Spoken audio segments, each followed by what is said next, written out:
Direction l'Espagne maintenant, le pays présenté comme le nouveau malade de l'Europe. Tous les indicateurs économiques virent au rouge, déficit, dette, chômage. Et à la veille d'une grève générale, un reportage aujourd'hui sur le chômage, un fléau qui touche tout particulièrement la jeunesse espagnole. Reportage de nos envoyés spéciaux, Claude Guénaud, Olivier Tiette, dans la région de Valladolid.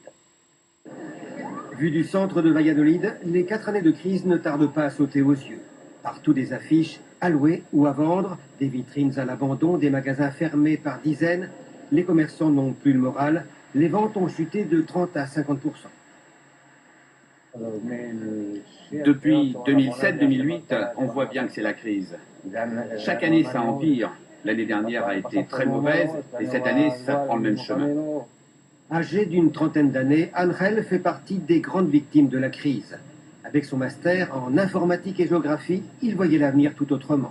Je voulais travailler dans la cartographie, les images par satellite, les images en 3 dimensions. Mais il a dû se rabattre sur un emploi de vendeur d'ordinateurs et de matériel informatique pour un salaire qui lui permet tout juste de survivre. Je gagne 500 € par mois, plus l'intéressement aux bénéfices.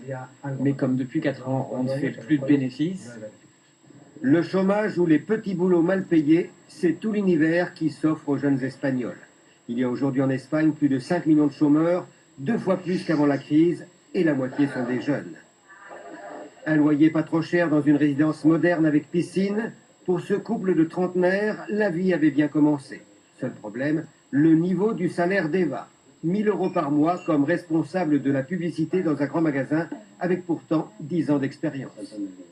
Il y a quelques années, avant la crise, gagner 1 000 €, c'était considéré comme très peu. Maintenant, je crois que j'ai de la chance de faire partie de ceux qui gagnent 1 000 €. Surtout comparé à son compagnon, qui vient de perdre son emploi d'animateur culturel. Aujourd'hui, il doit se contenter de quelques vacations pour 80 à 100 € par mois.